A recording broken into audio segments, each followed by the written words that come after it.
नमस्कार, सुजिस के special programme हमारे सीएम में आप सभी का स्वागत करती हूँ। मैं हूँ आपके साथ निशा शर्मा।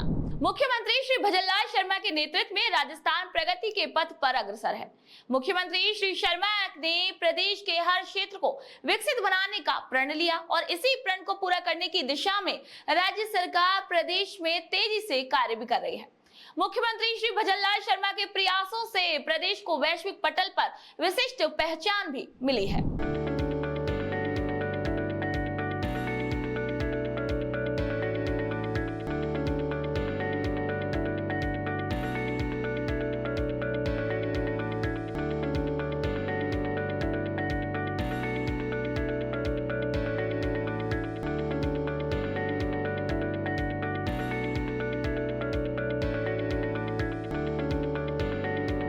मुख्यमंत्री श्री भजनलाल शर्मा के नेतृत्व में राज्य सरकार विकसित राजस्थान के संकल्प को साकार करने के लिए पानी, ऊर्जा, रोजगार और औद्योगिक क्षेत्र के विकास को प्राथमिकता देते हुए समर्पित भाव से कार्य कर रही है। इस संकल्प को साकार करने में 8 करोड़ प्रदेशवासियों की भागीदारी के साथ ही प्रवासी राजस्थानी भाई बहनों की भी अहम भूमिका होगी। मुख्यमंत्री श्री भजनलाल शर्मा ने शनिवार को मुंबई में आयोजित कर्मभूमि से मातृभूमि कार्यक्रम में प्रवासी राजस्थान समुदाय को संबोधित करते हुए कहा कि मुझे अपनी देश विदेश की विभिन्न यात्राओं के दौरान ये देखकर अत्यधिक प्रसन्नता हुई। हमारे प्रवासी राजस्थानी अपनी कर्मभूमि के विकास में योगदान देने के साथ ही अपनी माटी से जुड़ाव रखते हुए राजस्थान को संवारने और समृद्ध बनाने में भी महत्वपूर्ण योगदान दे रहे हैं। जब राजस्थान के अंदर हमारी 16 महीने पहले सरकार बनी थी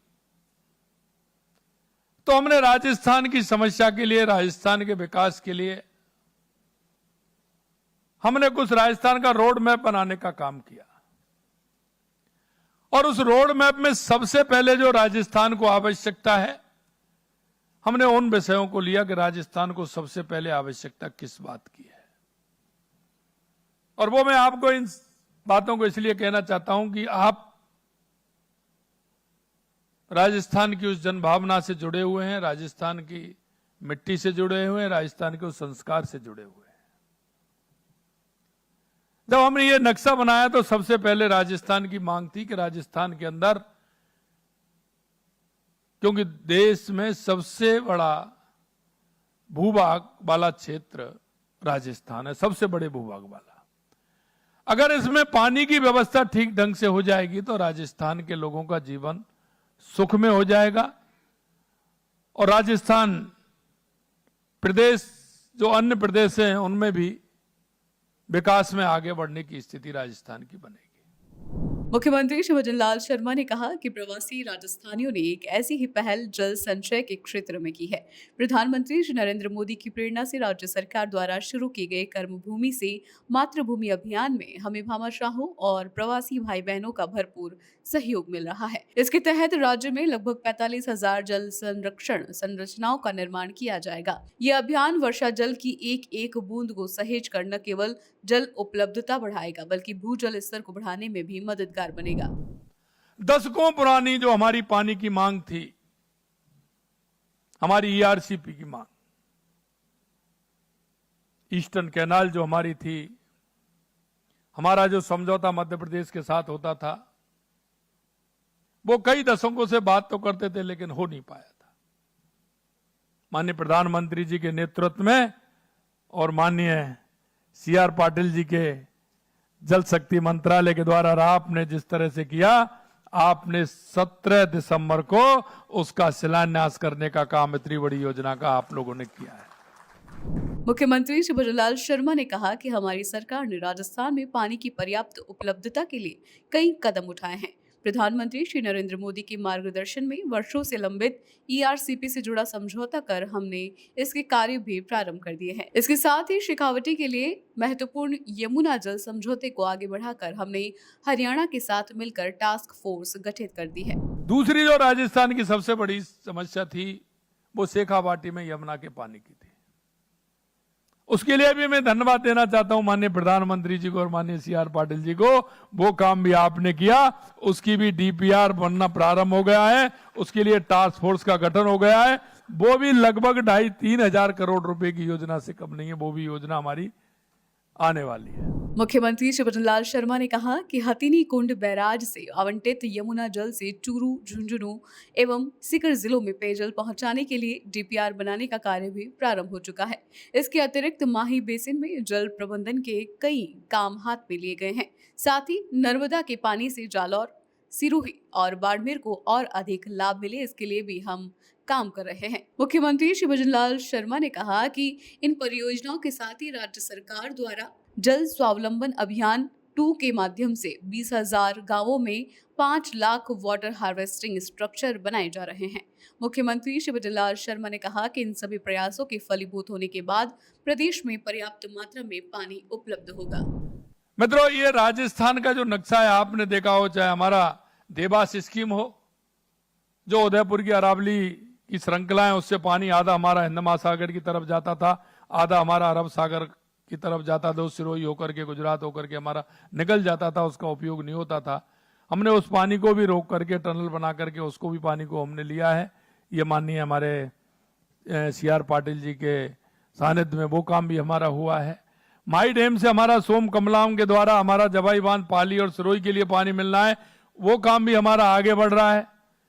और मैं धन्यवाद इस बात के लिए भी देना चाहूंगा कि जो हमारी सबसे पुरानी योजना है, हमारी इंदिरा गांधी नहर योजना और गंगा नहर, पहले राजस्थान नहर के नाम से जानी थी, उन्होंने किया था कुछ नहीं, लेकिन नाम उसका बदल दिया, राजस्थान नहर का नाम। लेकिन गंगा नहर और राजस्थान नहर जो हमारी आती है, उसके लिए भी 3400 करोड़ रुपए का प्रावधान रखा है, जिससे वो पानी हमारा फलौदी और जैसलमेर और बाड़मेर तक वो पानी पहुंच जाए, उसके लिए भी काम किया है। प्रदेश को ऊर्जा के क्षेत्र में आत्मनिर्भर बनाने के लिए राज्य सरकार ने केंद्रीय उपक्रमों के साथ 2,24,000 करोड़ रुपए के MOU किए हैं। वहीं राजस्थान के औद्योगिक क्षेत्र के विकास के लिए पिछले साल दिसंबर में आयोजित rising Rajasthan global investment summit में भी सर्वाधिक निवेश प्रस्ताव ऊर्जा क्षेत्र में ही प्राप्त हुए हैं। मुख्यमंत्री श्री भजनलाल शर्मा ने कहा कि इस समिट में लगभग 35 लाख करोड़ रुपए के निवेश प्रस्ताव प्राप्त हुए, जिनमें से 3 लाख करोड़ रुपए के निवेश प्रस्तावों की ग्राउंड ब्रेकिंग कुछ ही महीनों में हो चुकी है। मुख्यमंत्री श्री भजनलाल शर्मा ने कहा कि राजस्थान के युवाओं को रोजगार उपलब्ध कराने के लिए हमने 1 वर्ष में 1 लाख नियुक्तियां देने का लक्ष्य तय किया है, जिनमें से 69,000 नौकरियां हम दे चुके हैं तथा शेष आगामी कुछ महीनों में ही दे दी जाएंगी। शायद इतना बड़ा काम जो इस 16 महीने में हमारे देश के यशस्वी प्रधानमंत्री जी के नेतृत्व हमने किया है, चाहे राजस्थान में कभी इतना बड़ा काम नहीं हुआ जितना राजस्थान के अंदर इतना बड़ा काम अभी हुआ है। मुझे खुशी उस बात की भी है कि जब मैं जिस दिन हमारा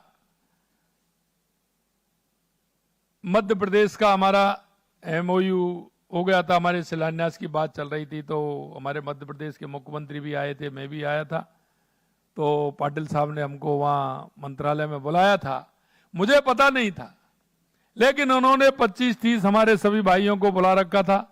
सभी को बुला करके उस दिन आपने मेरे को पूरी जानकारी दी और पूरा बताया कि इस तरह से राजस्थान के लिए हम ये काम कर रहे हैं।